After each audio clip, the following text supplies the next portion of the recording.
Hello and thank you. Welcome to Ecommerce Gold. Thanks for tuning in. As always, I appreciate you joining me in these lengthy conversations about e-commerce. You must be very passionate about the e-commerce subject to be hanging around here. So I appreciate you and welcome to today's show. If you do hear something in the background, that would be my partner blowing her nose. She's just told me that this morning in a yoga class in Bali, which is where I'm located, she snorted a fly. That's her laughing in the background. It's true, I promise. Anyway, on today's show, we have Charlie from Humantra. I hope I'm saying that right. He is a friend of George Heaton from Represent. That's how I came to know about his brand. His brand is a hydration brand, Hydration Sticks. Although in this episode, we don't end up talking a whole lot about the product itself. We do go into some really good, interesting conversations about building a business from 0 to 1. But we also focus on some wider topics, philosophy, Zen, and just generally the space, creativity, advertising, and the fundamentals behind a great brand. So this one I really enjoyed. It does run a little long. So if you commute or you walk or whatever it is, however you listen to this, is only 10 or 20 minutes, you're going to have to do it in parts. It's about an hour and a half, but it's well worth sticking around for. He is a great guy building an incredible business. So do go and check them out. It made me incredibly thirsty. So go and grab a beverage before you join us on this conversation today. As always, well, not as always, but as of now, this show is brought to you by Sendlane and Rewind. Sendlane is the e-commerce, email marketing, SMS and reviews platform challenging the titan that is Klaviyo. I, for one, advocate for Sendlane. I think their team is fantastic. I think their mission is honourable and they are serving people as best they can, and they've got an incredible product. And for me, Klaviyo was never that great. I think quite basic in terms of its user experience, usability. It's good for deliverability, but aside from that, I think they dropped the ball. I think they've got complacent. Jimmy, the founder there, he is coming for them. So I would get on early and have a demonstration with them, get on their radar, get a good deal. They're giving out really good deals at the moment for people who are joining them, especially if you're moving over from someone like Klaviyo. Everyone that I've spoken to, you may know I produce the 9 Operators podcast. I have privy conversations that are going on there. I can tell you that big brands are considering moving, and for the right reasons. So please do go and check them out. I must also tell you they've got a commerce roundtable in San Diego coming up. The date's September 18th and 19th. So if you're in the area or around the area, please do go. The guest lineup looks incredible. Jimmy will be bringing the party.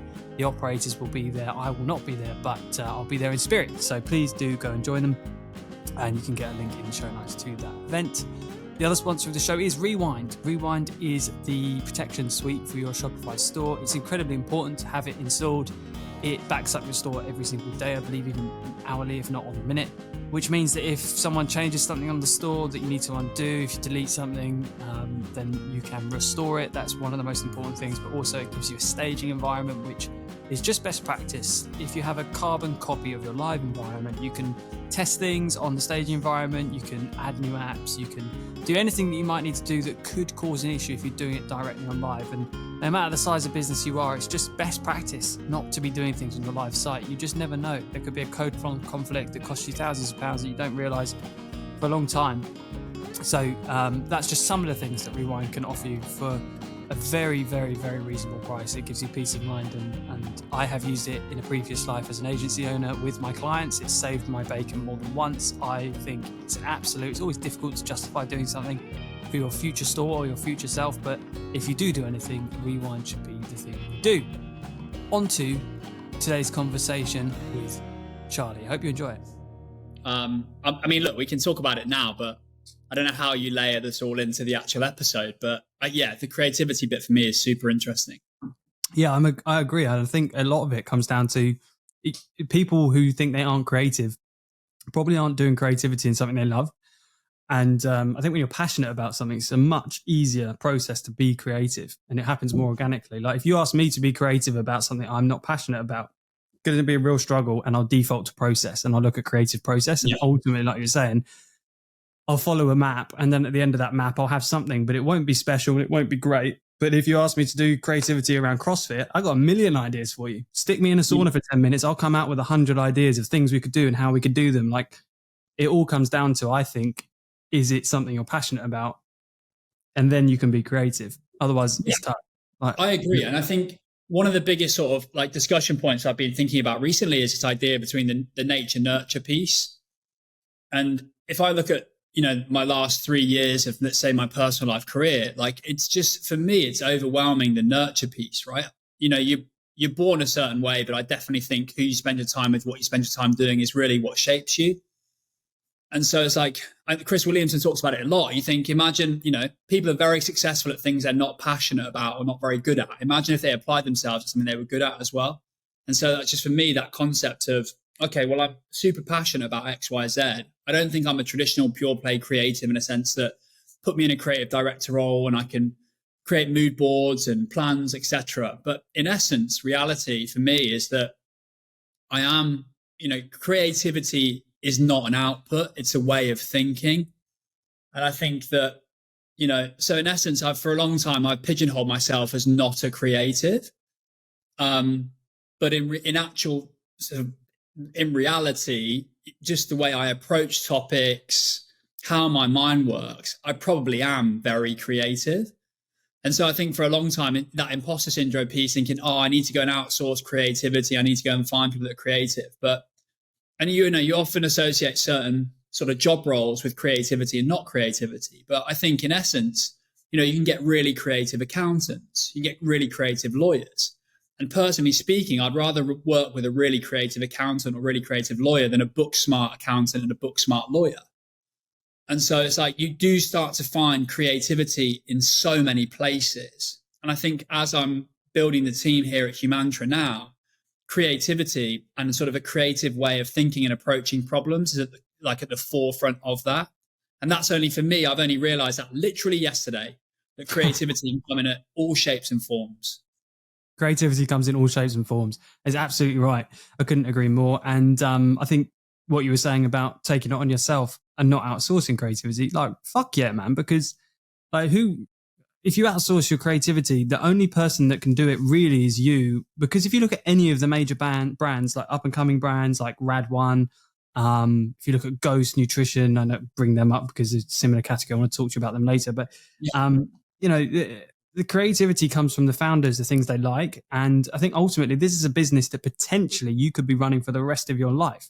So if you outsource really any element of it, you've got to be able to live with it. But I personally feel like, and I'm the same as you, I don't have any classically trained art direction, creative, anything like that. But I would rather back myself and live with it and be happy about it myself than take like some McKinsey based report on why this creativity works for this brand and how that's going to help me like unlock the next level of scale. I don't care. Like, if I like it, there's probably enough people out there like me that will like it too. If it doesn't tick the boxes of good creative, who gives a fuck? Yeah, look, I totally agree. I think in terms of the best example, again, the same conversation I had yesterday, if I talk about my partner, CMO Bondi Sands, and, if you look at the creative process that they have in the business, it's almost all associated to the questions asked. And I think that if you're sat on your own in a room, it's very difficult to be able to create a holistic view of creativity because you only get maybe a siloed version of what you want to create. But I think if you bring and you layer in people around you that can ask you questions, can help you deep dive on certain topics, I think that creative process starts to flow. So I think it's like, in essence, I don't think you should ever sit on your own with things. But I think if you bring yourself or you surround yourself with creative thinkers, you sit them in a room. And I think that's where creativity comes from. I think it's creating an environment where people are not scared to fail. I think if you look at some of the most important or like some of my favorite things in marketing over the last 2 or 3 years, I think the best example is the Burger King kit deal with Stevenage on FIFA. Burger King looked at that, how can we sponsor and get mass impact with a football team? Now, Premier League sponsorships cost a lot of money. But, Burger King thought, right, let's go and sponsor Stevenage. Obviously, Ultimate Team is probably one of the most played game modes on the planet.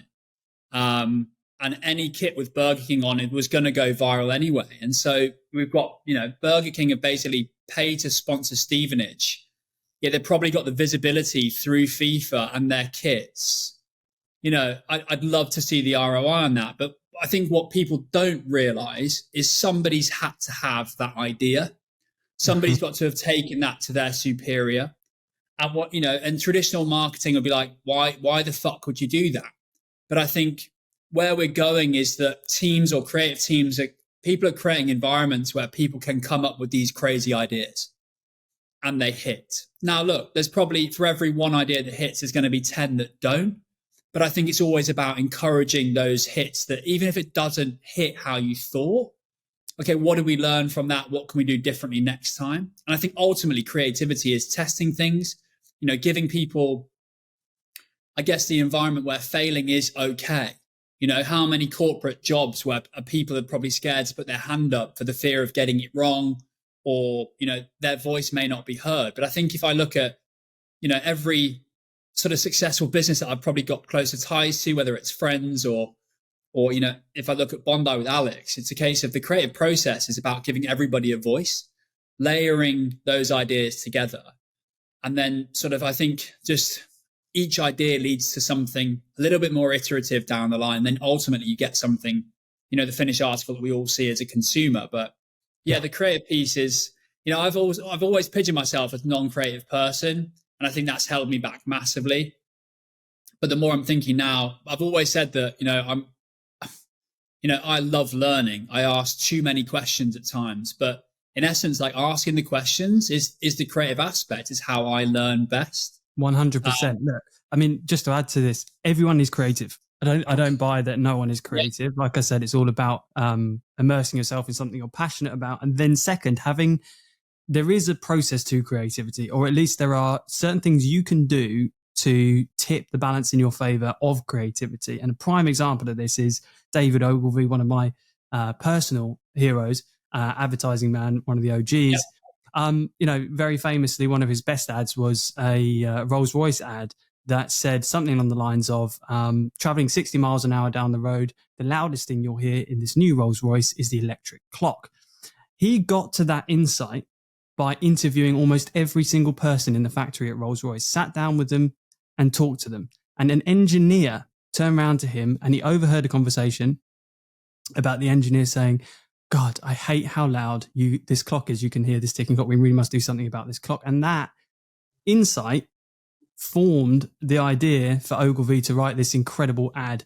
And his process as well was to immerse heavily in an environment and ask a lot of questions, like you said, and then take himself out of that environment, go to his French chateau, which he famously built, stare out the window for weeks on end, have baths, drink wine, and that idea would hit. And there is that moment, you can't really force creativity. If you sit down at your desk and think, I need to come up with an idea, I have a timeline, you will not get the best idea. So there is some process to that. And the thing you said about the corporates is so true. IBM famously said the reason why we were so successful is because no one ever got fired for buying an IBM. It was the safe choice, right? And so in corporate world, it's about making the safe choice. Why are you going to risk your job that you've spent years and years climbing the corporate ladder to come up with a risky idea that if it doesn't pay off, your manager's just going to be like, out you go. That's it. The advantage is there to be taken for young up and coming brands. Burger King's a great example of a company that does allow failure and sometimes catastrophically. On that as well, though, it's like, again, similar Ogilvy example. Rory Sutherland talks about this, the idea of, 20, 30 years ago, you're going to create a drinks brand that's going to rival Coca-Cola. What would be the logical thing to do? The logical thing to do would be to create a really nice tasting drink that rivals Coke. What did Red Bull do? They created a drink that nobody, actually on those first 100 people they tested it with, nobody liked the drink. So they've created a product that was the antithesis of the logical thought process. And yet now they're arguably one of the most famous brands on the planet. And I think if that doesn't encapsulate creative thinking perfectly, then I don't know what does. And so just creating that environment where illogical thinking can be embraced is a tough place to be. And look, I spent 6-7 years in the corporate world, and fuck me, like I was like a robot because I was scared that I'd do something wrong. And in essence, like, that's why I think I left the corporate world, because I was like, imagine if I was pretty good in my job, right? I was pretty good at what I was doing. I did a law degree, and then I went to sort of a grad job and mixed around. And it was in it was in manufacturing as well. So I sort of got a good exposure to every facet of a business. And I think that's helped me massively now. But, I was pretty good at what I was doing and maybe had a nice mapped out career path for me. But I was like, imagine if I did something I was good at or what I was passionate at. Sorry, let's scrap that. Not good at. Imagine if I was doing something I was actually passionate about. How good could I be at that? And I think at that stage, I was like, right, if I can do that and if I can be, have the ability to fail on my terms. And I think I needed to do that. And fuck me, did I fail massively with my first business. But I think just having the ability to get it wrong is just so important. And not just in creativity, but in every facet of your life. I think, I'm 33 now and I look back and think, I'm divorced. I've had a failed business, a business that didn't quite work out as well as I wanted to do. Now I'm on my third iteration of business. So both my personal life and professional life gone through making loads of errors, making loads of mistakes. But, it's like delayed gratification, right? I think you need 7-year cycles has been a really big thing for me. Like I'm reaping the rewards of decisions I made 7 years ago now. And I think ultimately they all stem from allowing myself to failing really hard, not feeling sorry for myself and picking myself up. And so the creativity piece is I think it's just being able to think big. And I listened to the CEO of Decium talk about it. And Brandon, who passed away, he sort of said a quote, something on the lines of like, one day you have a thought, the next day people are flying. And I think that's definitely like it sums up society. And my dad always used to say it, if you can think it, there's somebody out there smart enough to make it happen. And it's like, but if you stifle creativity, then, shit just stays the same or shit stays average. So yeah, for me, it's just setting yourself up to think big, be able to fail, and then the most amazing things can happen. Yeah. I mean, failure really doesn't matter if it's in the face of a pursuit of something you really love and want to be doing. I'd rather personally fail every single time until I die and never make it, as long as I was pursuing something that I actually like enjoy, then play it safe and like have an okay life, and tick the general lifestyle boxes. But, just I think there's room for everyone in every market. If you're passionate about it, go and do it. Try it. If it doesn't work for you, at least you tried. And point with your company, it's a somewhat saturated space, and it's also a massive market. But I'd back you every day over everyone else in the space because I know a bit about your personality. I know that this is something you're truly passionate about. I know this is something that is just a part of you. And, that's why it's going to work out for you guys. Whereas someone who came into your market, for example, and I know of another brand who's in a similar space, Collagen, and they're approaching it from like a data perspective. They're coming at it as like, okay, what market should we go into based on, potential growth? Okay, that market. Okay, well, what product will work in that market? And these, they don't live the brand. Are they happy or not? I don't know. Their bank account's probably pretty nice, but well, it's a really good point. And again, I had a similar conversation this morning, and I think if you look at the ecom sort of Twitter landscape right now, it's people are scared and worried. Numbers are down, and in essence, I think we're going back to that wonderful age like 50s, 60s, where storytelling and brand building is going to come back to the fore all over again. And, maybe I'll be, lambasted as being that dickhead that says it. But I think that the e-com tactics, media buying tactics, all this shouldn't be the barometer of a success of a business. Don't get me wrong. They're all parts of building business. You need to be good at them to do it. But I don't think in silo they should be the only metrics that define whether a business is good or not. I think for a long time, especially, pre-iOS 14, I think you didn't need to rely on brand building. You could just have a great creative team, top of funnel. Media buying was super cheap at the time, and you could scale businesses super quick. But the consumers are now getting much more educated, much more savvy. Obviously, there's more people in the space, and I think if you look, the NFT had the same thing. Things change, and then the best teams win. Not everybody can win, and I think from an e-com perspective, in a business perspective, full time at the moment, I think you're going to see brand builders come back to the top. It's about, I never say we're a product business. We have products, but like, I'm not great at it yet, but we're in the storytelling business. Like, how do we tell stories? And I think ultimately, like the next 5-10 years in e-com especially, and I think in all commerce in general, those brand builders are really going to flourish now. And it's going to be the best storytellers that win, because consumers are super smart. They're much more switched on. And I think you can't just get a really fucking great media buyer. You can't have really great creative. I just think those days are gone now. And it's the brands and the thing is, what's really hard about brand building is that it's no ROI tomorrow. It's about how do we build longevity into the brand. I look at it from our logo perspective. We pretty much put Humantra everywhere, but on social, on our sachets, we just have the H. And some really good feedback we've had from customers in the last maybe 2 or 3 months is if you see the sachet on its own, it's not easily recognizable that that's a Humantra sachet. We're not Nike. We can't just put a tick on our products and expect people to know who we are. And look, it's people won't realize it, but redesigning packaging, etc., is a time-consuming effort. Huge. And, it's a time-consuming effort, and these things like can take time. It's big iterations, not a problem.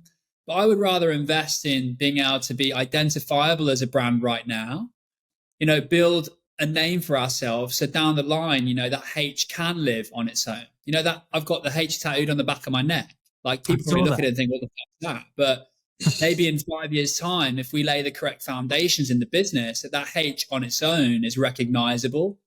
You look at George to represent, that R now is something that people see and instantly recognize what that is. If George had done that, if George had done that 6 years ago in that lifetime of that business, it would have just got lost. Yeah. And he changes it. I said this to him. We've had George on the show. Yeah. And I said to him, look, man, you change your logo. In almost any other business, that's like a sin. Like, in fact, even the big ad agencies would preach, don't change your logo. Your logo's your logo, And he changed it all the time. And I just love his approach to it. It's just like, but there's so many sick things we could do with it. So why wouldn't we do it? And I'm like, fuck. And that now is part of your identity. The fact that it changes is part of your identity. But that's just such a good point, tying it back into our first conversation of don't stifle creativity. Yeah, if you walked into any corporate brand and said, hey, just switch the logo.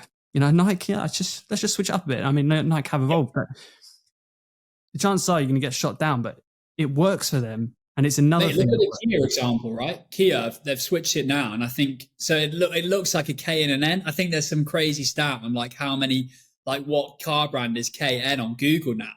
And it's like, this big brand. But I think ultimately, like, again, for Kia, like, again, they're still getting the press, right?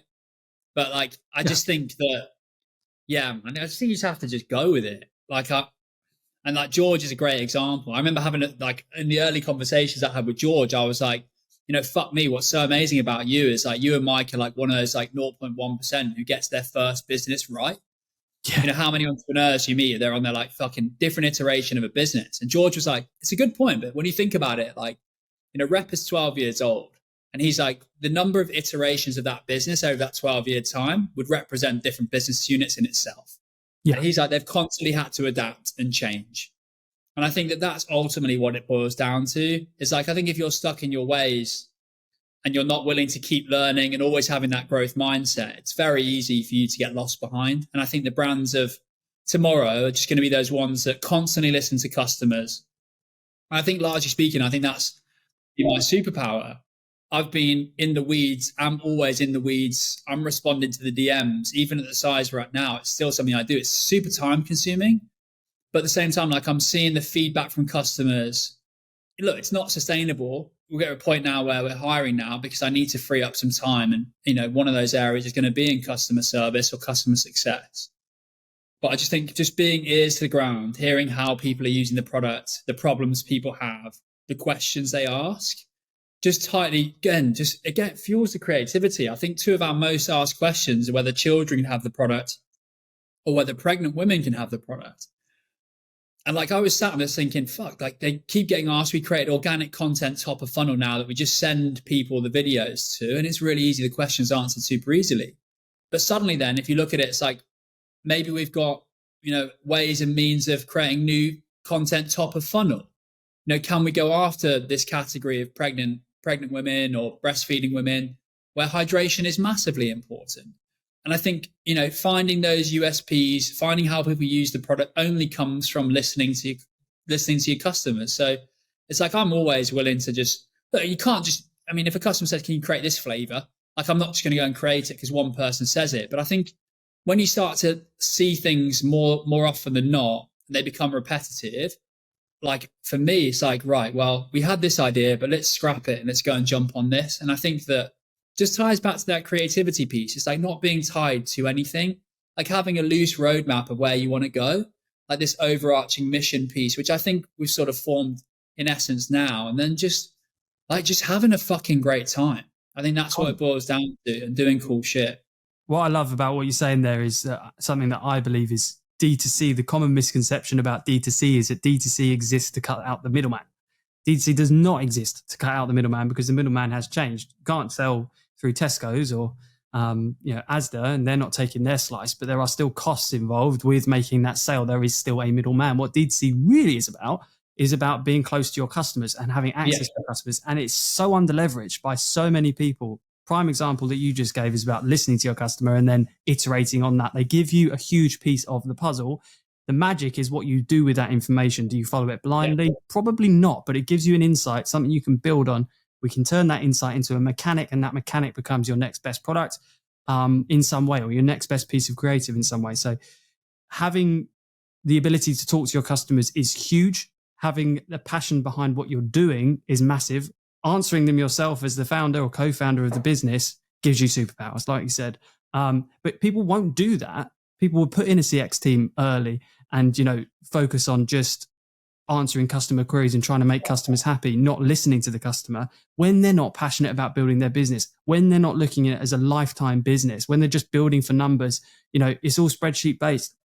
And I think those brands have been able to exist because it's been easier to build a brand in the current climate. It's been much faster. You've got Facebook, even back to 2014, you've got Facebook, all these things that can accelerate, and pretty much anyone can build a company that is profitable to some degree up until very recently. But the mechanics of actually a good business, the things that George doesn't represent, the things that a handful of businesses that I'm sure we both respect do, are just the fundamentals done well. Nothing's changed.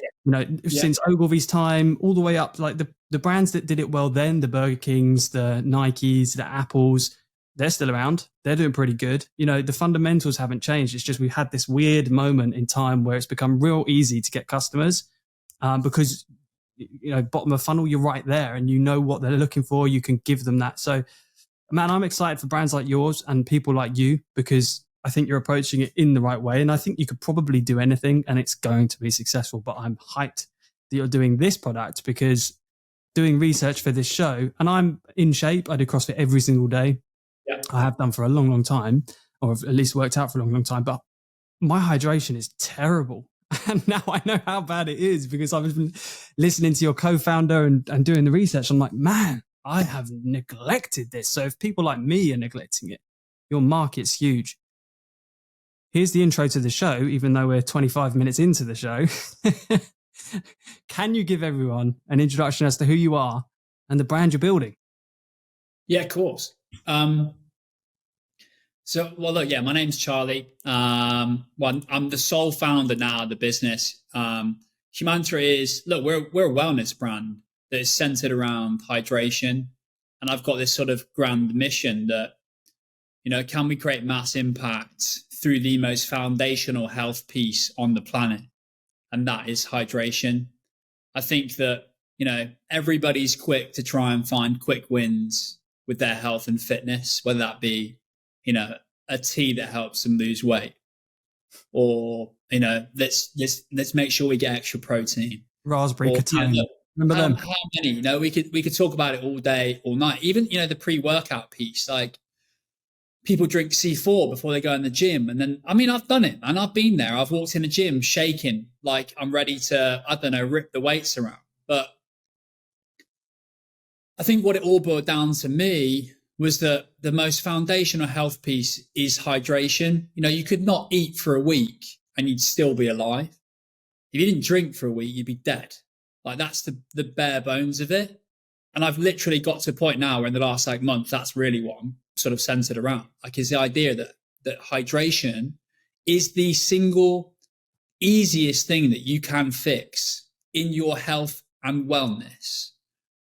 It's not about being remedy focused. If you wait until you're thirsty, it's almost pointless. Hydration is a proactive daily wellness piece that's not centered just around drinking water. And, you know, we can talk about the science a little bit, but, you know, fluid on its own without the minerals is almost pointless. And so the traditional way we've been taught to be hydrated is drink 2 liters of water every day. There's no mention of minerals or electrolytes. And I'll use those words interchangeably. Electrolytes are minerals, minerals are electrolytes. And unfortunately, our body doesn't naturally create these minerals. And so unless you're supplementing them into your diet, then your body is lacking key resources to function. And I think that these common symptoms, you know, people wake up every day feeling tired. And that's not just because of poor sleep. But I think what happens then is you kid yourself. And I, again, fell foul of this for many years, that feeling tired every morning and then maybe getting headaches throughout the day, you know, skin being dry, thirsty, like all these common symptoms of dehydration, cramping potentially in the gym. You kid yourself as to that's just how everybody feels. And honestly, like it's not the case whatsoever. And I think if you ask 10 of your mates, everybody asks 10 of their mates, like, how much water did they drink today? I guarantee the response will be like, not enough. Yeah. And so everybody sort of kind of knows the solution or the perceived societal solution to being hydrated, which they don't even do anyway. So if they're not drinking just enough fluid, they're definitely not getting the minerals and you're behind the 8 ball immediately. So for us, it's like, how can we create mass impact around hydration? Not just in terms of, oh, you're thirsty, drink something. Can we make hydration, you know, a proactive wellness piece? Just like, you know, Athletic Greens are one of my favorite brands, right? And it's 1 scoop a day of their greens powder. Now, in essence, people should be waking up and having electrolytes immediately in the morning. You've not drunk anything for, let's say, 7 or 8 hours. It's when you're going to be most dehydrated.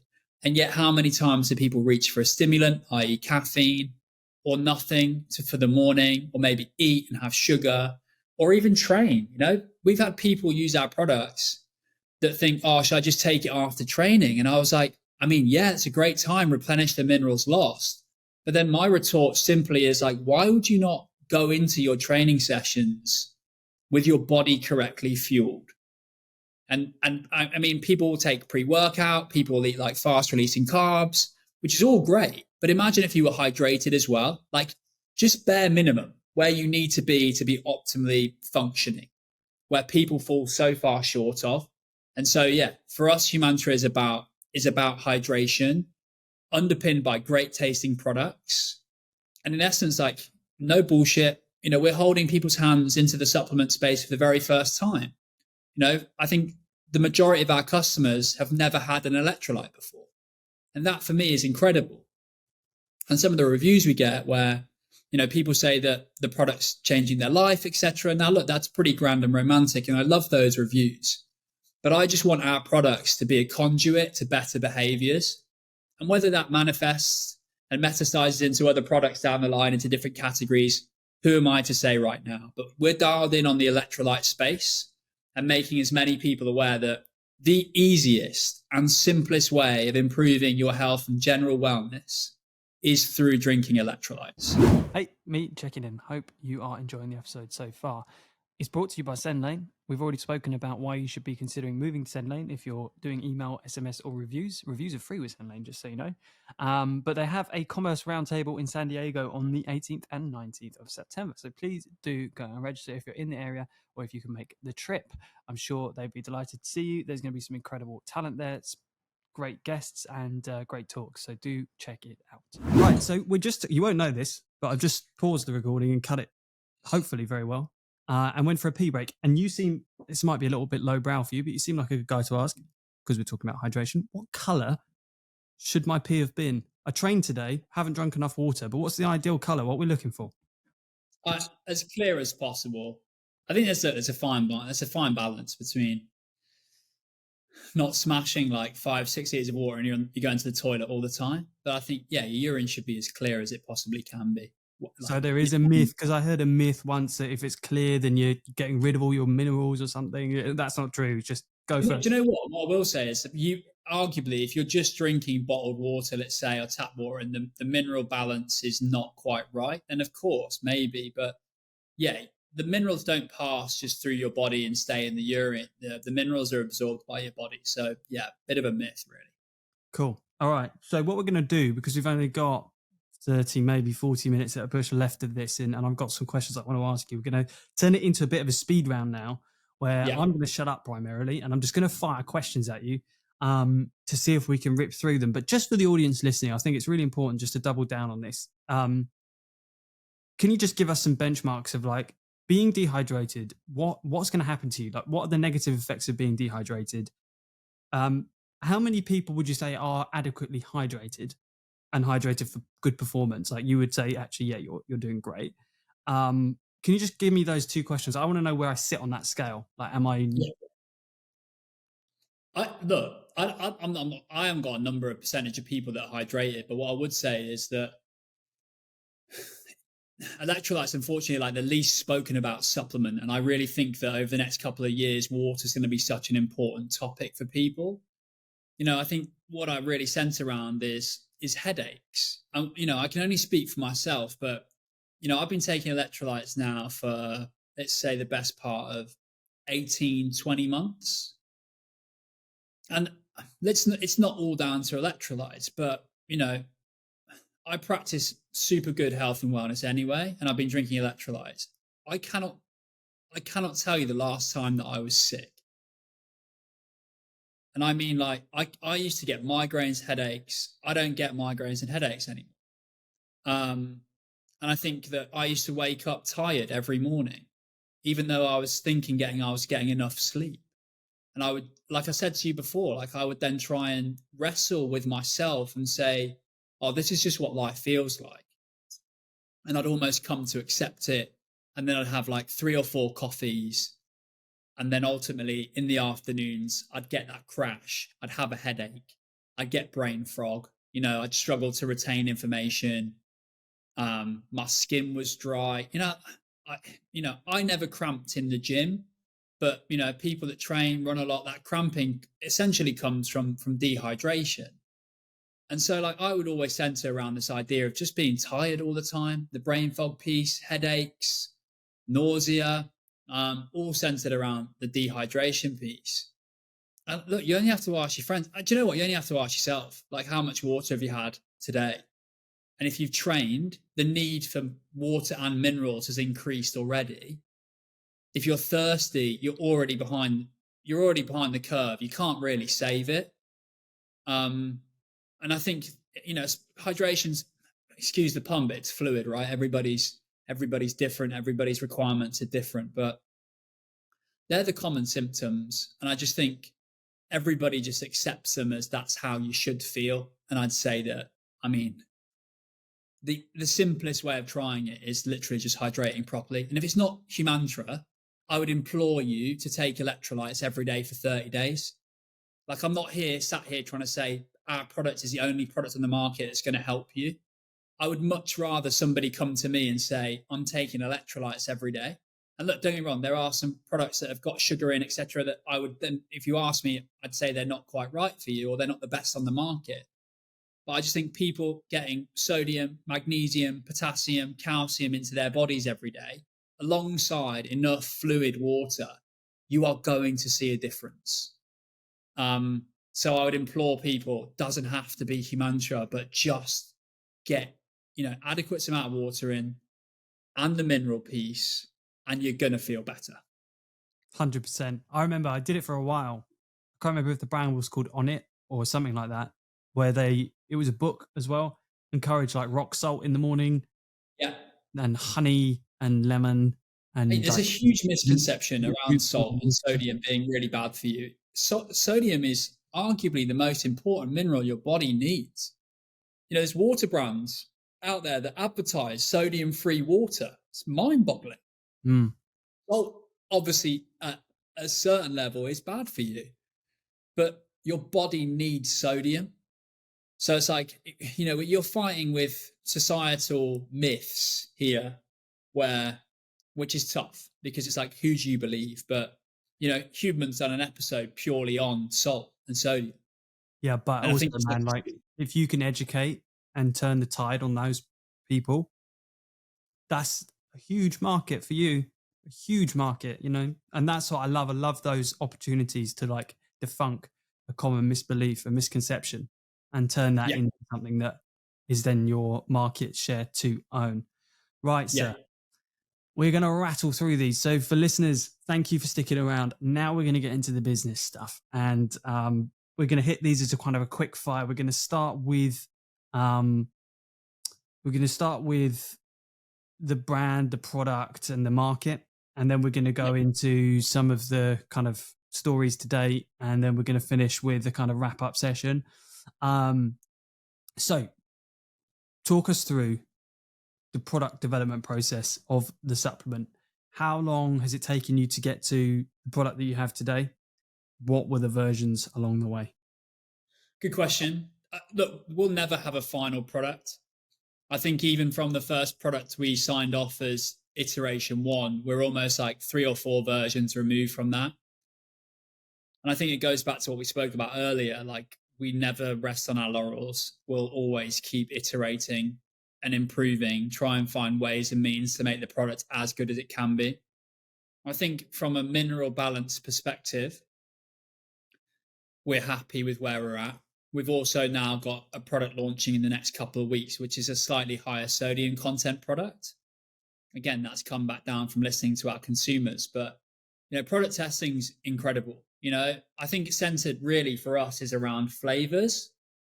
And I think once we understood internally what sort of our non-negotiables were, and I think that fundamentally we always wanted to create products that taste great. I've long been a big advocate that the more friction there is in daily habits, the less likely they are to stick. And I've also been to enough sort of supplement shows, trade shows, or used enough products over the years where if you're holding your nose to take something or it doesn't taste great, the likelihood of you using that for a long period of time is super minimal. Go back to Athletic Greens. There's a reason why they're the best greens powder on the planet, because their product tastes the best. The amount of greens powder I've had to hide in protein shakes, etc., to get to where I'm at now. Even like then, the amount of time I hold my nose. Even my mum and dad used to make me take cod liver oil on the spoon. Fuck. Until I told them how bad it used to taste, and they tried it, and they're like, right, we'll get you capsules. But so it boils down to me is like, can we create a product that is like as frictionless as possible? And I think one of the most amazing bits of feedback we get now is that people don't want to drink water alone anymore because they're so used to, they love drinking Humantra so much. So in that ethos, we wanted to create a product that you could drink more of in a day. A lot of other electrolyte products, because of the mineral balance, would suggest that you can't drink more than 1 or 2 a day. Let's say you get a really high sodium content product, 1,000 or 1,500 milligrams of sodium. You can't drink those all day because you get too much sodium in your system and it tastes like sweat. So it's like, can we create a mineral balance where people can drink this almost like a cordial squash type drink, but still get the benefits of hydration, that it tastes really good? And the other key levers were like no sugar was really important for us. No artificial ingredients. I think it's one we nailed those like non-negotiables. Everything else was iterative from there. And I think if I look at flavors, like we've got 3 flavors now that are live sort of in the main brand line, which is Himalayan lime, berry pomegranate, and elderberry. One thing we're not very good at, and I'll be the first to admit, is how we describe how those flavors taste, which we're going to be working on massively as a key project over the next sort of 2 or 3 months, which is quite an interesting piece in the business now. But, again, it's iterative. There's never, I mean, even we've had samples of a couple of new flavors recently. We'll get sent 3 versions, we'll try them. Some of them hit first time, some of them don't. Some of them might need a change of this, or the color's not quite right, or the sodium, there needs to be more salt, or there's so many variants in it that per flavor changes all the time. But I think it's like the product that, MPD for me is so exciting. I love it. And it's an iterative process. So, like some literally, like I said, hit on the first time, some take months, but we've got a fabulous partner that we work with in the US that produce all our products.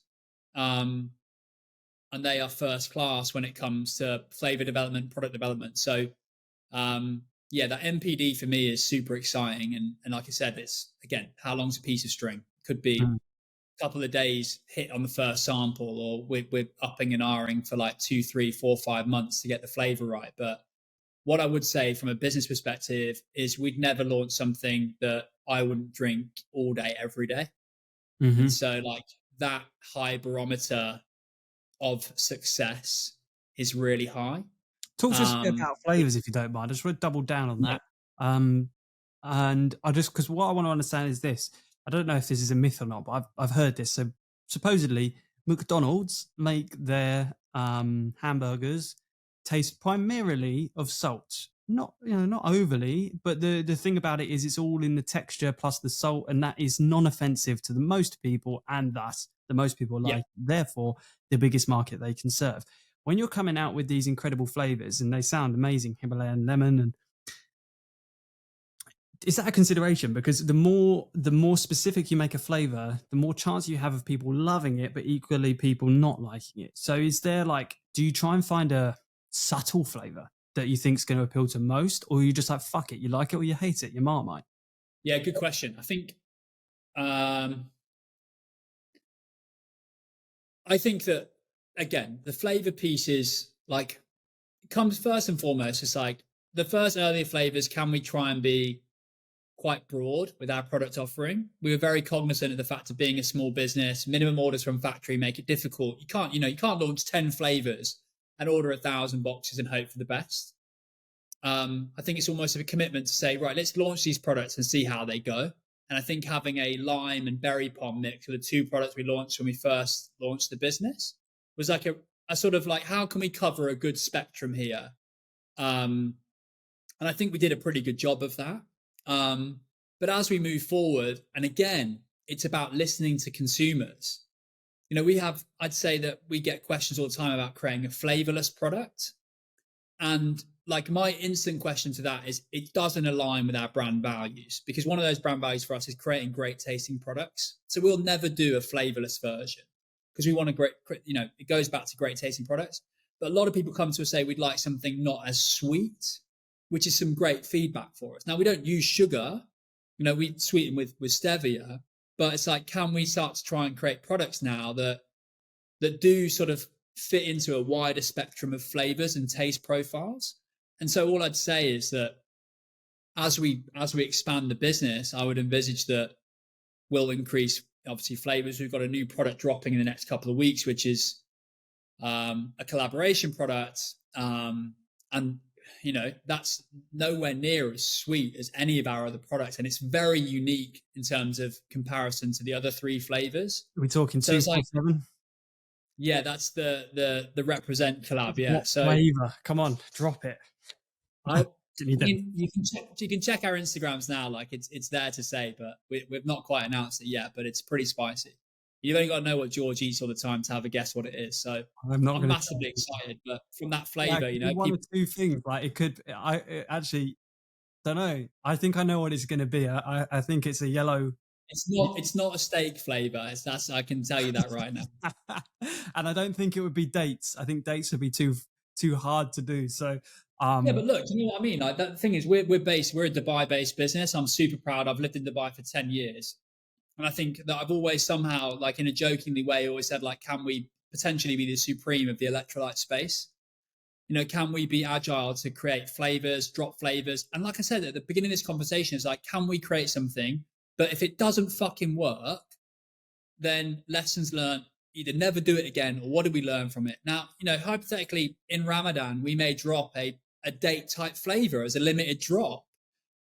And I think that's what will always be at the forefront of what we're trying to do. Like I will never make an assumption on the market. One of the most interesting sort of facets of our business in Dubai is that we do I'd say maybe 15% of revenue in the UAE on Deliveroo.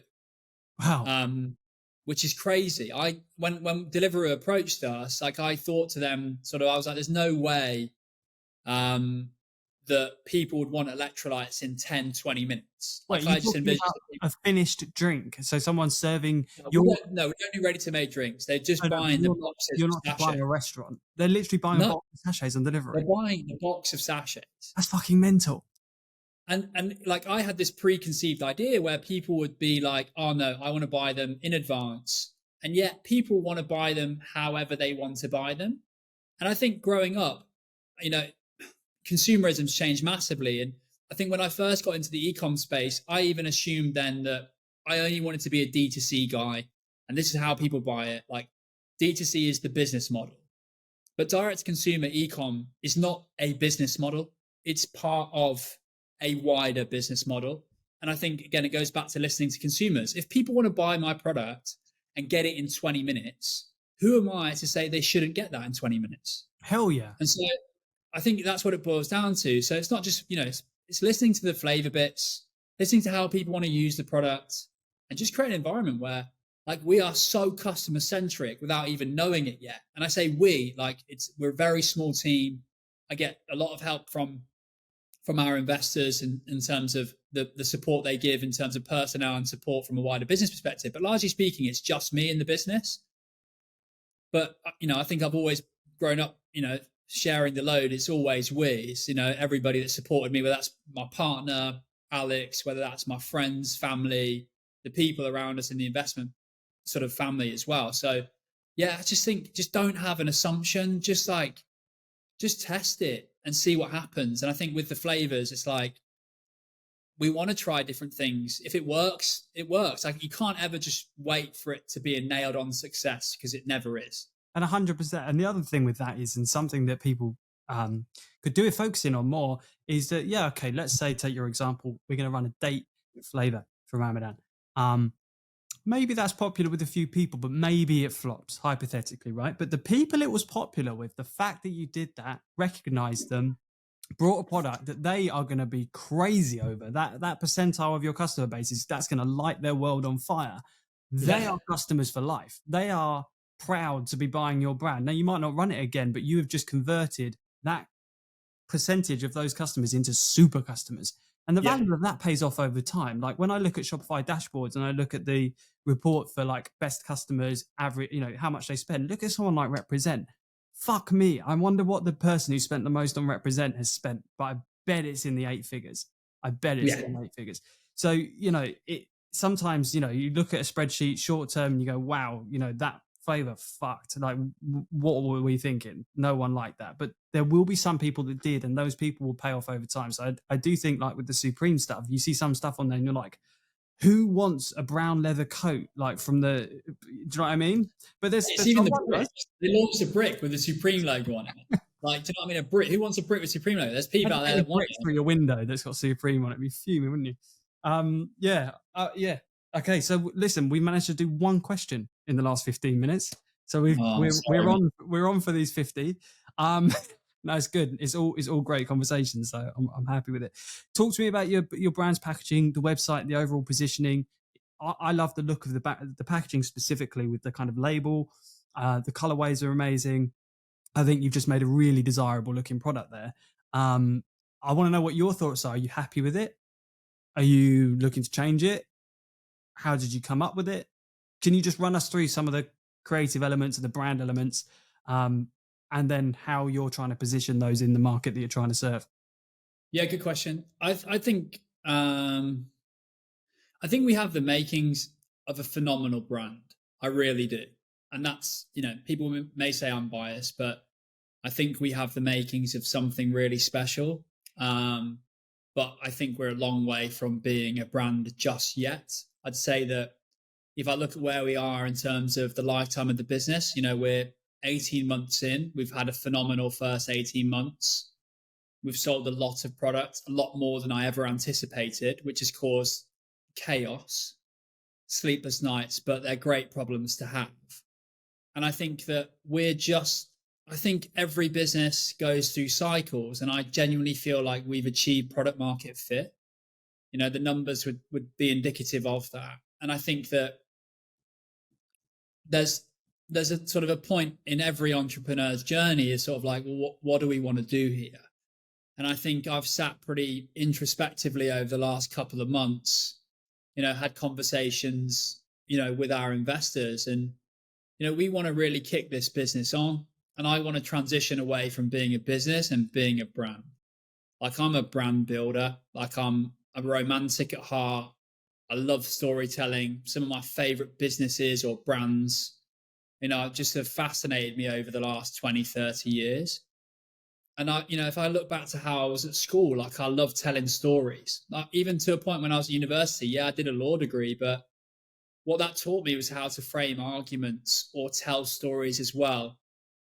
And it goes back to that creative point as well. Like, you can be creative with that. And I've only just started to realize that. So packaging for me is something we're going to be working on heavily over the next, it's a macro business project for us. I think this ties into two things we're working on and we got signed off in the last week, is that two major projects we're undertaking now is a redevelopment of our website and brand strategy. And then also the packaging piece as well. How can we take on all the feedback we've had from the assumptions we'd made 2 years ago when we first designed and created the brand and packaging? I say brand, the logo, you know, creating a brand. You don't just create a brand. Brand is, you know, there's a great quote that consistency turns average into great. And I think that that's always been at the crux of my mind. It's like, your brand doesn't happen overnight. You know, it takes a lot of time, effort. And so, like, I'm hesitant to say, you know, the brand right now, but I think it's good enough. We've got the makings of something special, but we're going to have some big sort of iterations. And the way I like to say it is, we've probably graduated from university, and now we're about to head into the big bad world, and we just need to up our game massively. You know, our grid needs tidying up. The content we produce, the pillars that we build ourselves and pride ourselves on, will all start to make more of it will fit into this macro strategy that sort of we've developed internally. But yeah, I'm not happy with it. I'll never be happy with it. And it's that constant iterative process. Mm-hmm. I've got two things for you there. So there's one, I used to think brand was the only thing that mattered from day dot. And I would still advocate that brand is incredibly important.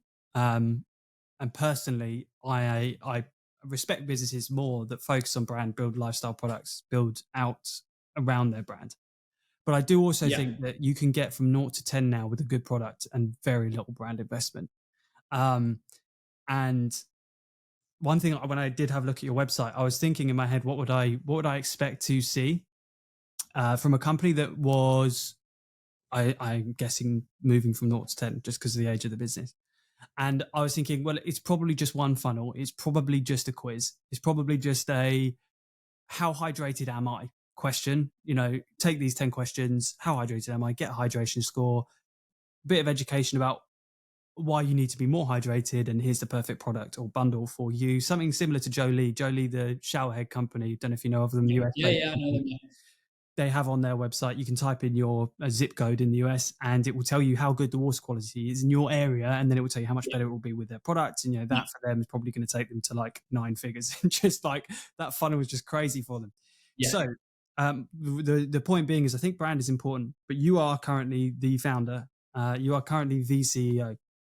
So in this 0 to 10 journey, would you ever take a step to the left and focus on brand and bring someone in who's going to get you focus on the product, focus on just getting sales from 0 to 10, i.e. hand the reins over of all the other elements of the business, a bit like George has done with Represent, where he sits sort of off, a bit like Ben Francis did with Gymshark. He sat slightly off to the side. Is that on the cards for you, do you think?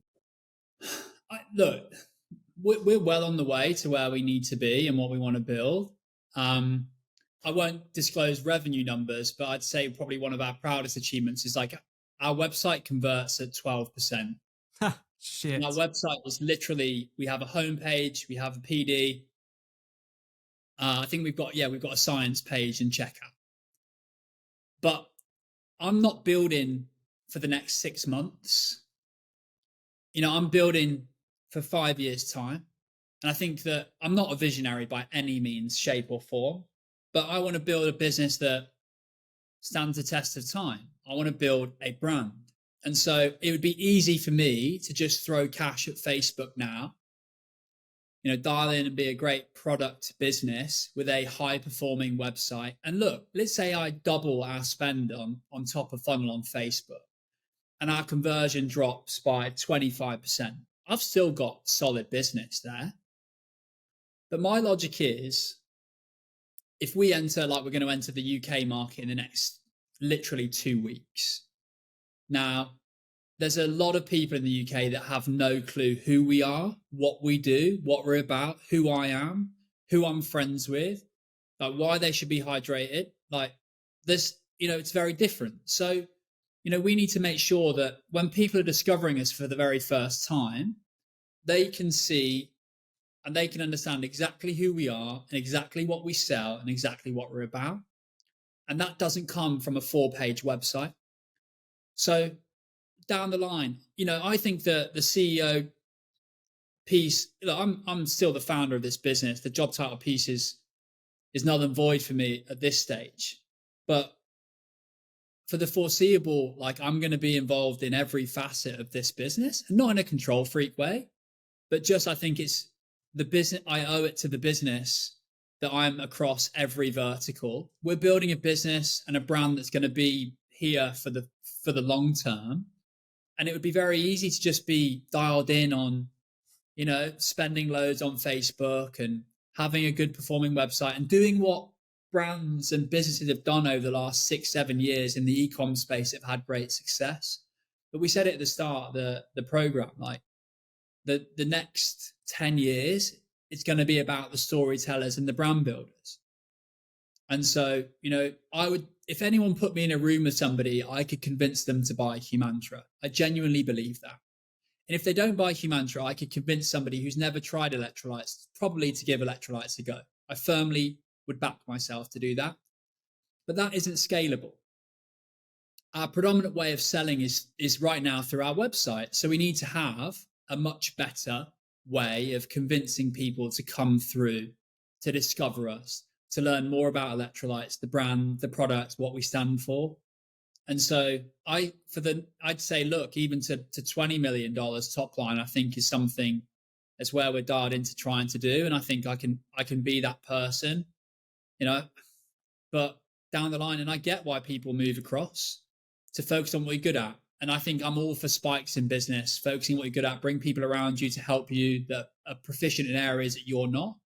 But right now, I still think it's early days. There's loads we can do. And I can really drive that success with a hands-on approach. It's unlikely during this conversation that something on your store will break. Someone will delete something. But it can happen. So please install Rewind, and you can listen to the rest of this episode without having to worry. So here's a challenging question. Based on what you just told me. So you're moving to the UK. What I heard was 2 things. You're moving to the UK in 2 weeks. Makes sense. But you're still working stuff out. Things like your website. You're not particularly happy with your packaging. You might want to change.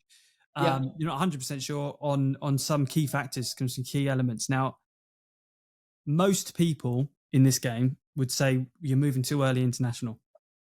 Why are you doing it? And why is that not the case for you? So I'd push back immediately to people that say you're moving too early and say, like, tell me why I'm moving too early.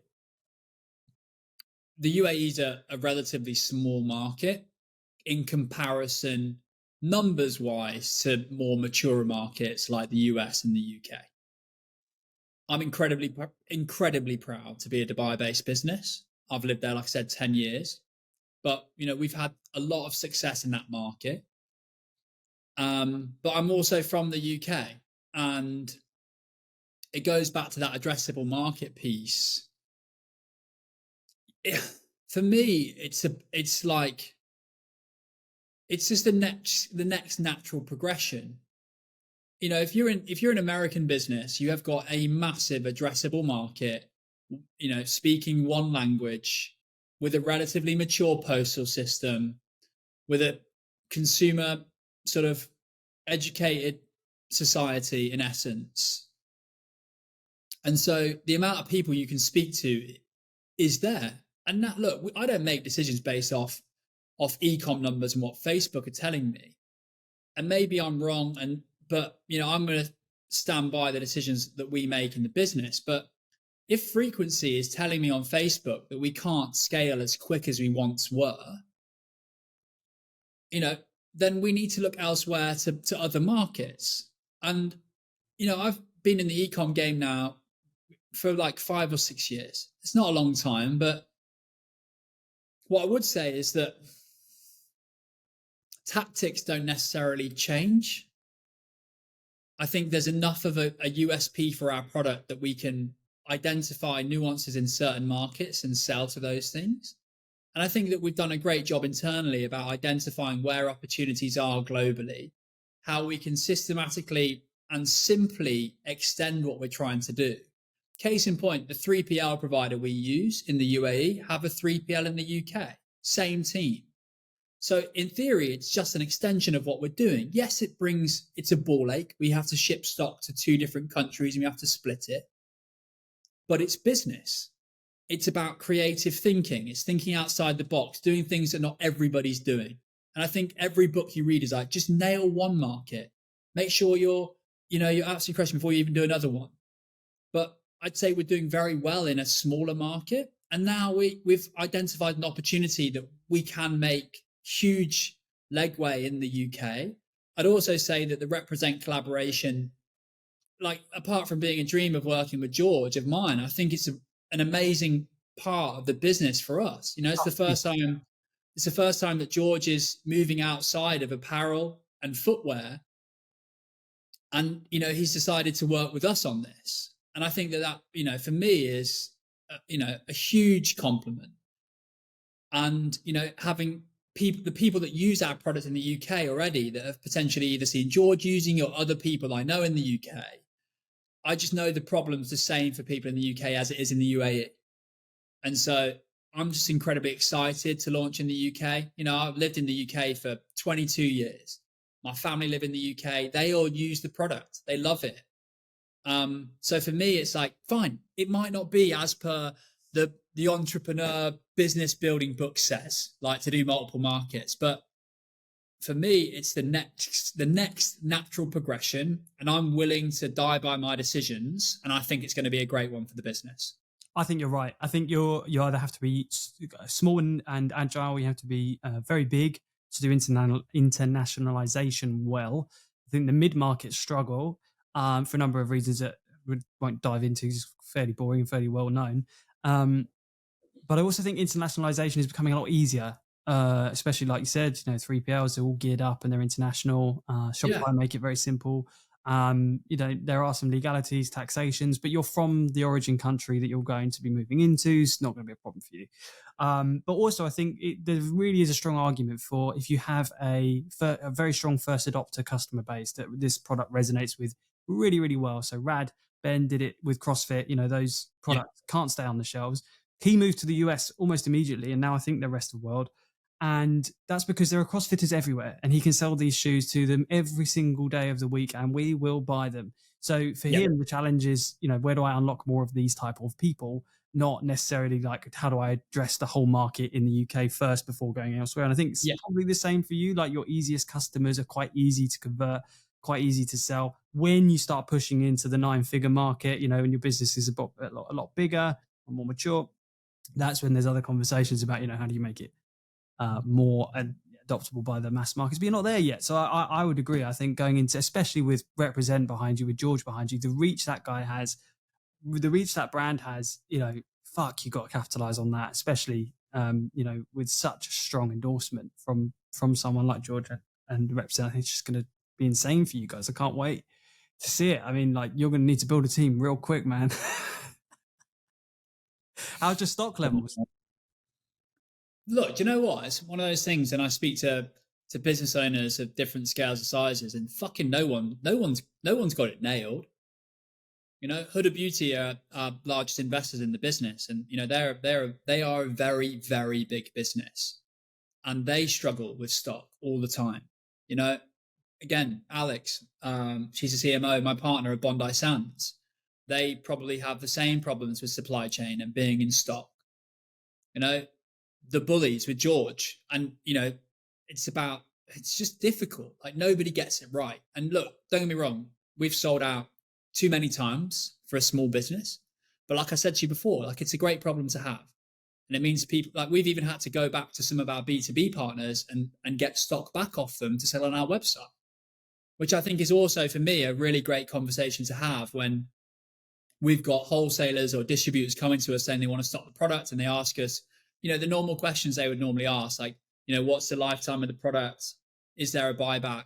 And like, we can easily say that we've had to claw back products from other distributors because we want to sell it top of funnel on our website, which is a really great position to be in. Now, look, that's not going to be something we can do long term. But yeah, we are working on that supply chain piece. We're getting better at it. But like every day, like I'm just figuring it out, man. Like that's the best part about it. It's Everyone like, is, honestly, everyone is. Even yeah. So I do another show. I produce another show called The Operators, and everyone on that show, they're all 9-figure brand owners. Every day they're working stuff out, like every single day, and never changes. I think you just, and this goes back to that point we just made. If you're doing something you love, then your gut, which is gonna be more right than wrong, and you only have to be more right than wrong. Then 51% right, you've still got a business, right? 49% wrong, you're good. So just tip the odds in your favor. Do something you love, do something you're passionate about, and go with your gut. And then you are the market. Represent is the perfect example of that. Talk to me a little bit about customer acquisition then. So you've done a phenomenal job by the sounds of things acquiring customers initially, but you've just mentioned there that you might have some retail partners. You've mentioned about Deliveroo being a retail partner, which has blown my mind. But you're also doing top funnel on your website. You're potentially going to be shipping some to George's 3PL, I imagine, for them to distribute through Represent. So yeah, there's a lot going on there. Like just how are you acquiring customers? What's your main channels? What's driving the business growth at the moment? Yeah, I've always been a really big advocate of like one channel mainly and being really good at it. I think it's easy to like sort of spend out on different platforms and see what works. But, if I go back to sort of COVID and my previous brand, COVID forced me into a position where I needed to learn how to do the digital piece myself. I think I owed it to the business at the time. Like, how can you be a business owner relying on people outside of your business to drive growth? It didn't sit very well with me. We'd have calls with these guys and I'd be literally the most uneducated person around media buying in the world. Listening to these guys tell me about performance and often saying that our product was the issue, the brand was the issue, the website was the issue. And I just didn't have any wherewithal in me to be able to push back on those points. And so ultimately, I then got into a spiral then of listening to people's outside opinions, making changes, moving away from potentially the semblance of the makings of a brand I thought was going to be really good. And then you're a bit lost. And so like, not that I don't do any of the media buying now for Humantra, but at least I went away and I was spending the best part $10,000-$20,000 a month for the previous brand. So I was well versed enough to be able to spend my own cash. And I think from an entrepreneur perspective, like the best thing you can do in business is like media buy for yourself for a period of time, because it is literally like setting fire to money. But you learn the lessons, which is so important. And then when you have meetings with agencies, and look, there are some great agencies, but there are also some fucking terrible ones. More fucking terrible ones than great, in the nicest possible way. I was an agency owner for 5 years. Very simple advice I've always found is like, only work with agencies that have come recommended by somebody you trust. That's the best piece of advice I can give anybody working with an agency. But yeah, so for me, like set fire to your own money because it fucking hurts, but you learn very quickly. And then it's a really fine balancing act between letting things run to test that might not be working, but then they do work. So it's just fine. It's a great place to be. Goes back to that, look, I'm willing to fail. But for us now with Humantra, it's like we pretty much, again, let's just say we push everything through Meta. It's a funnel process. I think that gone are the days of people seeing an ad, going to website and buying. Like that just doesn't happen. And so the way I look at it is there is a period of time between somebody seeing an ad and somebody making a purchase. And the time in between is that consideration phase. Now, my job as a brand is to limit and make that consideration phase as small as possible. Now, so I don't look at acquiring a customer as just a piece of creative or messaging top of funnel. I think that's part of a wider angle on how we do things. And I don't think acquiring customers, especially how I build my business, acquiring customer once, in my eyes, is fucking pointless. I live and die being a replenishable product on somebody buying our product once, but then buying it ideally for the rest of their lives. Now, that's a romantic notion, right? So customer acquisition for me isn't just getting somebody to buy it once. I think, we do a good job of limiting consideration phase through sort of different tiered approaches on how we sell the product with clear messaging first and foremost. We're very problem solution focused and orientated. We do work with creators because I think that the UGC piece does resonate better with consumers. Email is a huge part of that. Education is a huge part of that. But I think where we really get good is the sort of, and look, we've not been great at it, but is the post-purchase piece. For me, like the Humantra product isn't just what people buy. It's everything that they come into interaction with the brand. So that could be the website, could be the customer service, it could be the delivery, speed of delivery, the packaging, all of those touch points for me focus on acquisition, because it's like, I genuinely believe that anybody with any good tactic can get anybody to buy anything once. I truly believe the best media buyers can get anyone to buy something once. But I think the true testament for longevity is, can you get people to come back and buy again? Yeah. And it's that balancing act of getting people intrigued, being concise with messaging and consistent, and then just really being customer centric. So that's how we do it. And it's just, a multi-funneled approach, probably cliched. No, that's right. I mean, and also just, I agree with everything you're saying. It's absolutely correct. And there's two, I think for anyone listening to this that's just starting their first brand, or maybe it will help even if you're a bit more mature, is that we call it the golden thread. We used to call it the golden thread, the touch points throughout the purchase journey. I think there's two things you have to do.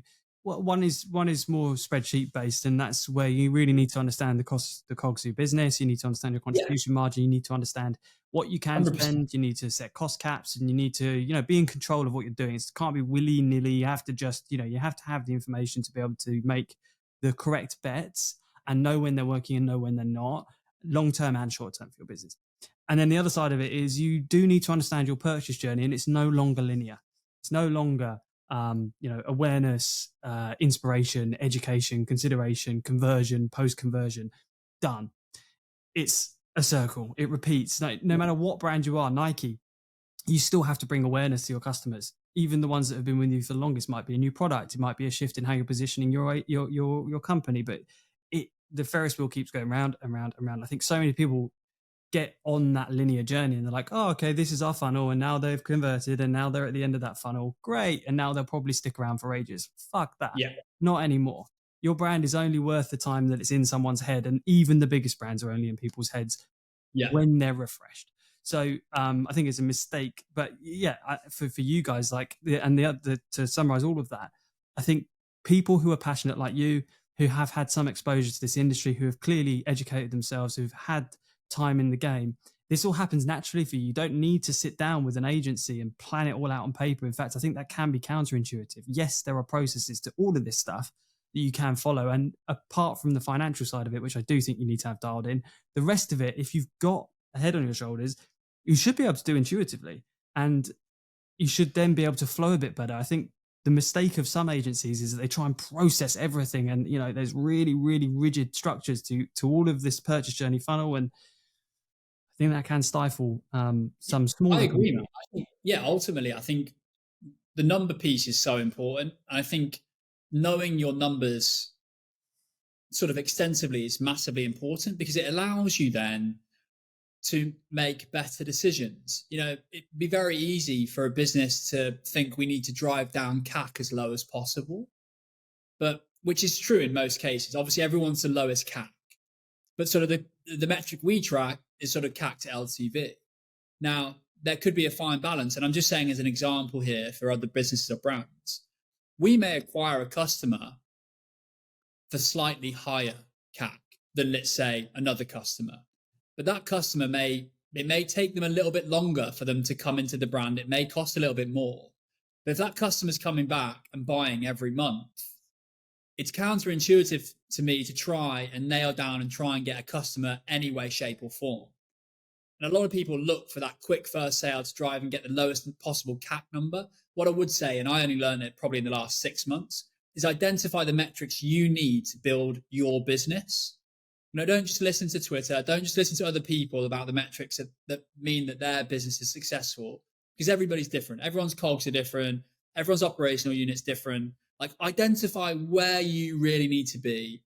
We've got one North Star metric, which is the CAC to LTV piece, and a blended ROAS number. They're the two that we look at and as the two main pieces of information that we will track success on. It's not actually the number. It's not the CAC number that we track. It's those two other metrics, because if we're nailing those two numbers, we know from a business perspective, it's going to make sense. Now, that may change down the line where we look at different North Stars, but right now in the current iteration of the business, we've identified the core metrics that we define as success, and then we dart everything into those metrics. That's how we define it. So I'd go back to the media buying pieces, like, identify what are the metrics you need to succeed. Don't listen to anybody else. And then make decisions based off trying to improve those numbers. Yeah. Don't just be like, we just need to acquire customers for the lowest possible amount. Of course, that's going to be a part of it. You don't want to acquire a customer and make a loss all the time. That's not what I'm trying to say. But there may be other metrics that actually, you could get a higher CAC, but it means your LTV to CAC ratio is much higher. So it's like, just work out what's good for you and just dial in on that. Yeah, absolutely. And when you get into multi-channel and things like that, you might want to start messing around with contribution margin and starting to understand how some of the other costs of your business are affecting that, and what you can spend. I think that's a really good metric as well to be tracking. Give me one. But ultimately, the P&L as well is primarily, it's what it comes down to at the end of the day. I don't think ROAS is a great metric. I think it can be used as long as you're tracking some wider business metrics like contribution margin. And I'll do a link to my contribution margin calculator, which I humbly stole off Common Thread Collective, who is an agency that actually I do respect, just because of the free information that they give in the show notes. If you want to use that contribution margin calculator to try and work out your own contribution margins, then please do feel free to do that. Okay, so we've covered off your product development process and where it's going. We've covered off the 247. We've covered off sort of revenue and where we're at with that. We've done a bit of customer acquisition. We've done a bit of how you're addressing the market. Just give us some of the challenges then. You said about sleepless nights, good problems to have. What's been most difficult in the journey so far? Maybe you anticipated it, maybe you didn't, but what's sort of got your stress levels going? What's made you hit the weights extra hard the next morning? I'd say it's probably been a personal battle. I'd say probably my not superpower, because it's not a superpower, but I think my ability to withstand stress and pressure is something, I feel like I make good decisions under stress. I think my life largely has been pretty stressful the last 7 years. So I think that, there's always going to be times when it's stressful, whether it's product out of stock, lost product, and I mean a lot of product, but finding it, even small things. I think even in the early days, I used to take things really personally. If there was a late delivery and somebody wasn't happy, I would go out my way and go and try and deliver things myself. So I've battled, probably mostly the biggest thing for me has been sort of this personal battle. I think for a long time, especially recently, I've battled with a bit of imposter syndrome. Like, I'm just sort of waking up thinking, when's this success going to end? And I think ultimately, like, it's because it's, for me, especially the last sort of 7 years have been incredibly difficult. And there's been a lot of things that haven't worked out. And so, not that I've got a negative mindset at all by any means, but sometimes you think that, fuck, I'm going to wake up one day and all this is going to have ended. But I think that in reality, the more I think about it, like, I think having that in the back of my mind is almost what fires me up every day. Never resting on my laurels, thinking, okay, what have I got to do today to make sure that this doesn't end tomorrow? Yeah, you're hitting me hard there. It's a blessing and a curse. I have the same mentality. I have the same mentality. Chris Williamson talks about it. It's like there's a great study that he talks about with rats where, they put cheese in front of the rats and they put the scent of a cat behind them. And I think, they run away from fear more than they run towards what they want. And I think there's a very common trait in successful people of potentially running away from something. I'm not saying I'm running away from something, but I think I'm never going to rest on my laurels. It's like a constant, oh, how can I get better tomorrow? What can we do differently? How can we improve? And I say we, but ultimately it comes down to, how can I be in the best possible place to be able to drive the business forward? And so I think the other sort of professional piece right now is the hiring piece. It excites me the most about bringing people into this business, but it also scares me massively as well. So I'd say, yeah, the sleepless nights come from just a bit of self-doubt. But I've spoke to a lot of people that are further down the line than me, and sometimes people lose that, some others don't. But I think it keeps me accountable.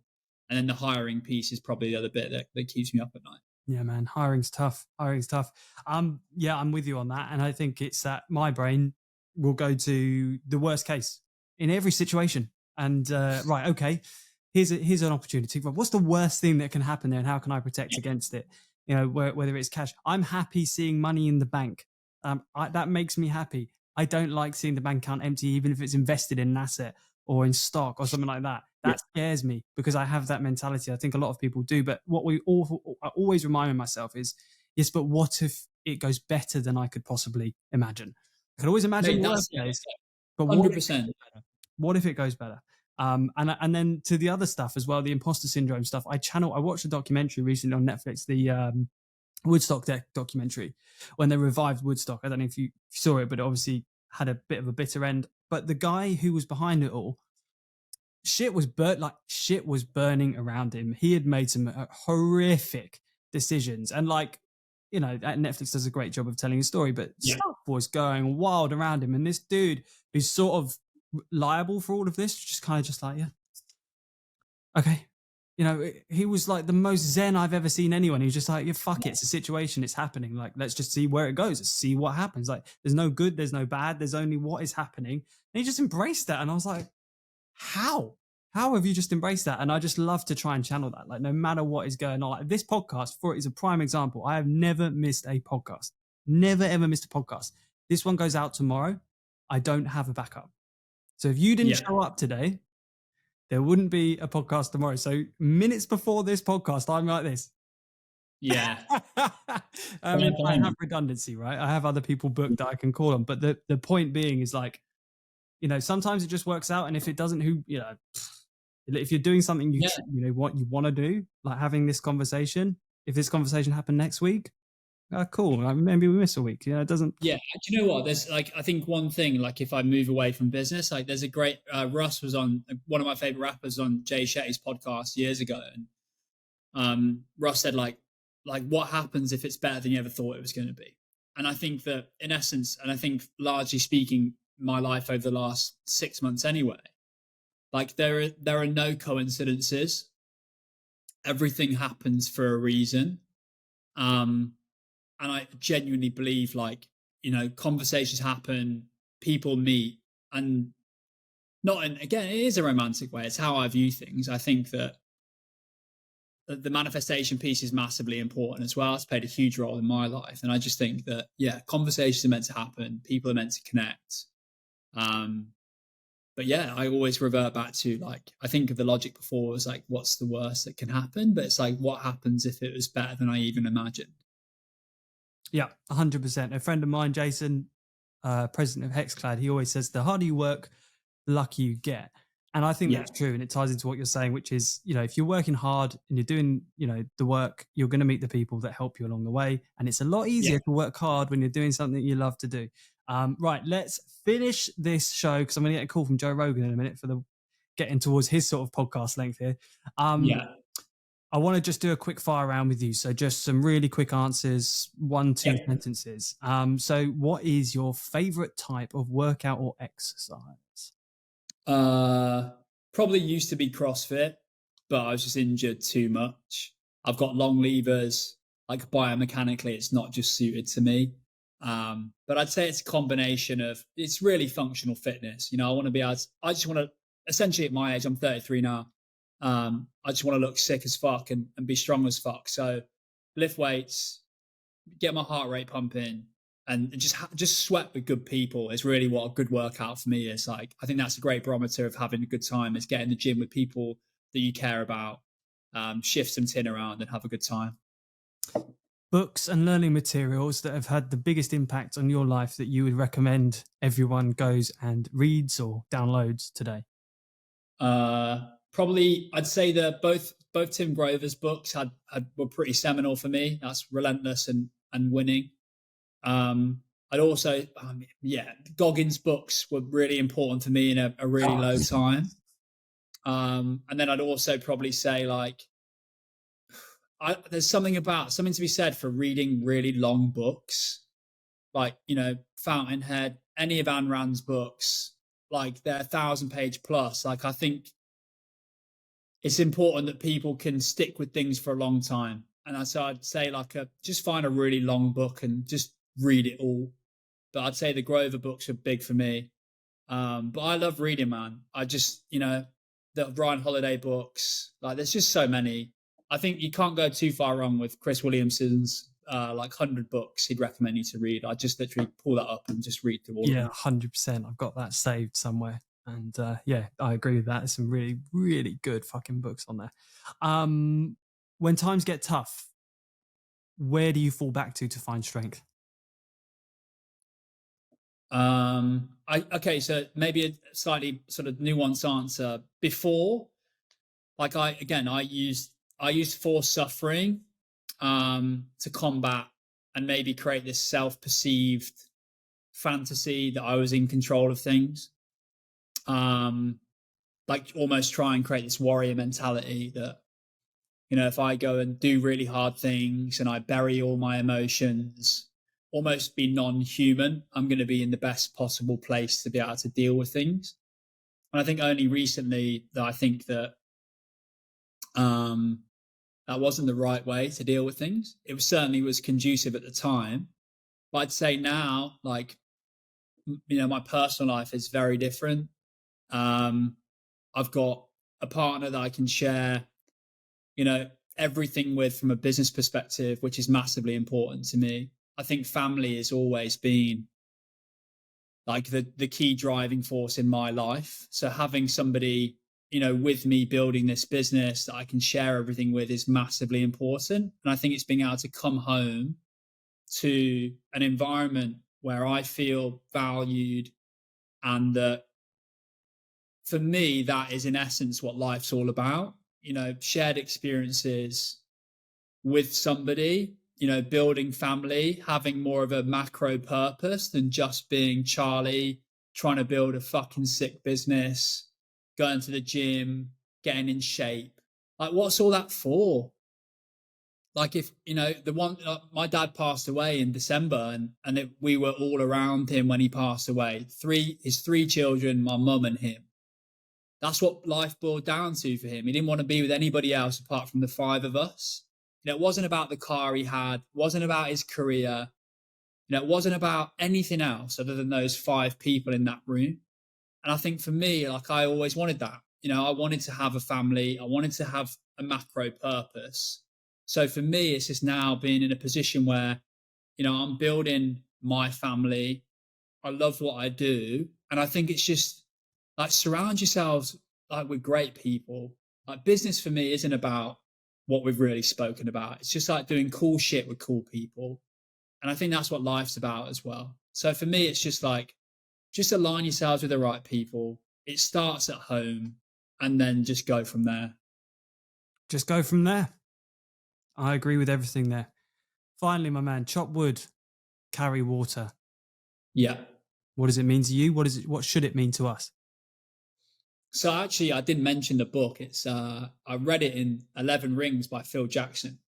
So he was, if you've seen The Last Dance, he is the coach of the Bulls during those 6 titles, and he also then coached the Lakers under Kobe. And he is an incredible guy. And in that book, I saw the first quote. The quote like from sort of Zen Buddhas is essentially just that, after enlightenment, chop wood, carry water. Before enlightenment, chop wood, carry water. And essentially, like, it really means that, like, don't focus on the past, don't focus on the future, just focus on the here and the now. And I think that I read that probably maybe in July, August of last year. And it was almost like that's what I needed to read. It was almost like I couldn't have like asked for a better quote in a book to be put in front of me at the time. I was really in the middle of like battling with my past on a big self introspective journey of like accountability, but also being massively excited about the future, that I was just almost like treading water and not really sort of maximizing my potential. And my mate actually said to me after my dad died, he said, like, I'm so pleased your dad got to see you start like realizing your potential. And I think that came from this idea about focusing on the here and the now, trust the process.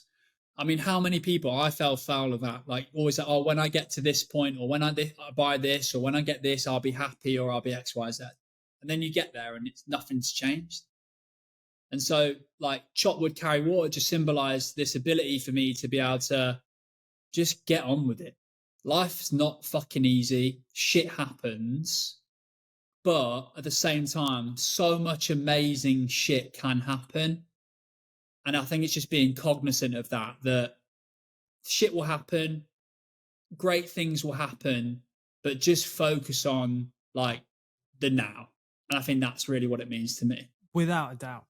You're speaking from my own heart there. I couldn't be more in line with everything you just said if I tried. And I think everyone listening to this, whether you're walking to work, whether you're sat on a crammed subway or tube, or you're in your car, whatever you're doing, just take in a big old breath of oxygen right now and just remember, all the shit that's going on around you will pass, whether it's personal or business, and just put a smile on your face for that oxygen that you're getting to breathe that right now. Most mornings I try to meditate, and most mornings I'm almost ecstatically happy on the simple fact that I'm here for another day. The day is my own. I can breathe this lovely oxygen, which we all can breathe. And that is enough for me to be happy for that day. And I think a lot of people need to try and find that. And it's not easy. It does take time. Finally, set one challenge for the audience that takes no longer than the podcast episode that we've just recorded, which is getting on for about 5 days, to do in their own life. It can be hydration related, it can be business related, it can be anything. Give them a task for an hour they need to go and try and do. I wouldn't even say like an hour. I think it boils down to just like ring everybody you care about and tell them that you love them. Like that sounds again like a crazy thing to do. Check in on your friends, speak to your family. My mum even said to me, like, I chat to my mum all the time, but I for a period of time, maybe like 5 or 6 days, I just wasn't very good at communicating with my mum. And she said, it takes a minute for you to send me a message every morning and it makes my day. So I'd just say like, check in on your friends, check in on your family. Because like, it's not hard, but the joy it brings people. I'd say that, just surround yourself with great people, check in on them all the time, make sure they're okay. That's what life's all about. All right, folks, you heard it here. Go and do that. It's been genuinely a pleasure. This has made my day. I knew I was going to like you coming into this just because I knew the type of person you would be. I didn't know I was going to like you this much. So really thank you for being honest, open, and sharing with us. And wow, what a rocket ship you are attaching yourself to. I just want to invest every penny I have in your business because I think it's just going to be huge. Not that that's really what matters. The mission is what matters. But listen, man, thank you so much for joining us. This will be out tomorrow, Thursday. And well, where can we find you? Where can we follow you? Where can we keep up to date with you?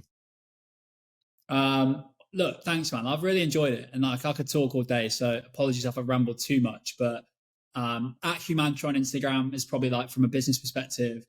And then my personal Instagram handle is at Charles Wright, but instead of the I, it's a 1.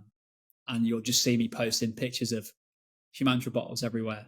And largely speaking, and probably almond croissants. That's all you're going to see on my page. Yeah, possibly a little bit of fitness as well. If you want to feel a bit shameful about your body, then go and check that Instagram page out. All right, I really appreciate it. You made it. You're at the end of that Goliath episode with Charlie from Humantra.